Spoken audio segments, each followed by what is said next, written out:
जहाँ देखुं बर्तमान आम अच्छु चित्रतला नदी कूल गत 2 दिन तले मंगलवार दिन ठीक सका 10:11 समय हम नेमाल चित्रतला नदी नेमाल ब्रिज पछपटू कि गोटे माँ पुओ माँ प्रथम पुओ को नदी की फिंगी देता और निजे नदी को नहीं आत्महत्या उद्यम करता और 2 दिन है अग्निशम बाहिनी जिते चेष्टा करते एपर्यंत से माँ शरीर मिल नाला किंतु आज सकाळु सकाळु मेहेंदीपुर आगू टे सांग्रामपुर मेहेंदीपुर उत्तरपुर से पाखापाखि चित्रतला नदी गाँ लोक मैंने देखिपे केते लोक बर्तमान अच्छा गाँ लोक देखुले गोटे लोकटी भासिकी आसूला से आसिकी किसी लोक मैंने आसिकी नई मझीरू कि से शव को उद्धार कर चिन्हट कर सारी घर लोक आसी से महिला जो नेमाल जो महिलाटी से दिन आत्महत्या उद्यम करता पुओटी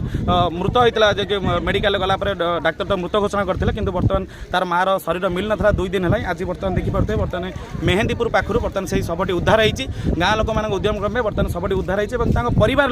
लोक आसी चिन्हट कर सारी से महिलाटे बोली आपने देखिपे बर्तमान सबुठ बड़ खबर कटक जिला निश्चिंत कहल जो चित्रतला नदी अच्छी नेमाल पाख चित्रतला नदी कूल जो माँ पुओ माटी प्रथमे पुओटी को फिंगी देता नदी कूल को से निजे आत्महत्या उद्यम करता 2 दिन हम अग्निशम बाहिनी बहुत चेष्टा करते शवटी को उद्धार करते बर्तमान देखिपे ये उत्तरपुर मेहेंदीपुर पाखापाखि चित्रतला नदी कूल ग्रामवासी मैंने देखी कि सका गोटे शवटी भासिकी आसी युवक मान उद्यम क्रमे बर्तमान उद्धार कराई देखी मोर शरीर पाई घर लोक आसी परिवार लोक चिन्हट कर महिलाटे बोली कटक निश्चिंत कहलु जानकल महांती का रिपोर्ट जेबीएम लाइव। सास